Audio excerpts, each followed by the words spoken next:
Kottayam Mundakayam bus സ്റ്റാൻഡിൽ park ചെയ്തിരുന്ന car പിറകോട്ട് നീങ്ങി മറ്റൊരു കാറുമായി കൂട്ടിയിടിച്ചു. നാട്ടുകാരുടെയും ടാക്സി ഡ്രൈവേഴ്സിന്റെയും സമയോചിതമായ ഇടപെടൽ മൂലം വൻ അപകടം ഒഴിവായി.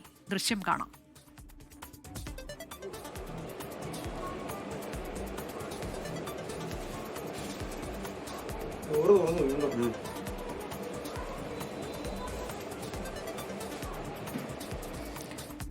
ടോബി, വലിയൊരു അപകടം ഉണ്ടാകാൻ സാധ്യതയുണ്ടായിരുന്നു. ഏതായാലും അതിന്റെ ഉടമ തന്നെയാണെന്ന് തോന്നുന്നു. ഉടൻ തന്നെ ഡോർ തുറന്ന് ഗിയറൊക്കെ ഇടുന്നത് കാണാൻ കഴിയുന്നുണ്ട്. ഏതായാലും സംഭവിച്ചത് എന്താണ് വിവരങ്ങൾ?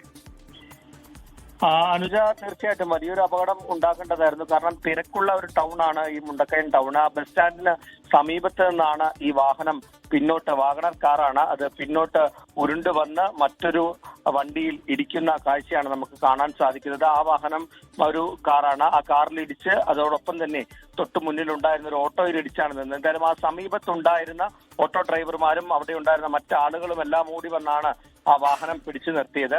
നമുക്ക് മനസ്സിലാക്കാൻ സാധിക്കുന്നത് ഈ വാഹനത്തിന് ഹാൻഡ് ബ്രേക്ക് ഇട്ടിരുന്നില്ല എന്നാണ് മനസ്സിലാക്കാൻ സാധിക്കുന്നത്. അങ്ങനെ ആ ഹാൻഡ് ബ്രേക്ക് പോയതാണ് ഈ വാഹനം പിന്നോട്ട് ഉരുണ്ടു വരാനുള്ള കാരണമെന്നാണ് മനസ്സിലാക്കാൻ സാധിക്കുന്നത്. എന്തായാലും മറ്റ് പരിക്കുകളോ ഒന്നും തന്നെ ആർക്കുമില്ല.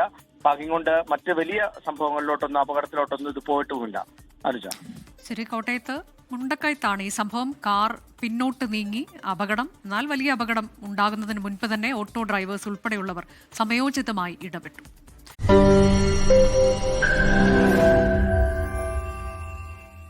ലോകത്തെവിടെയായാലും ഏത് സമയത്തും 24 വാർത്തകളും ഓഗ്മെന്റഡ് റിയാലിറ്റി പാക്കേജുകളും എക്സ്പ്ലെയിനറുകളും വിശദമായി കാണാൻ ഞങ്ങളുടെ യൂട്യൂബ് ചാനൽ നിങ്ങൾക്ക് സബ്സ്ക്രൈബ് ചെയ്യാം.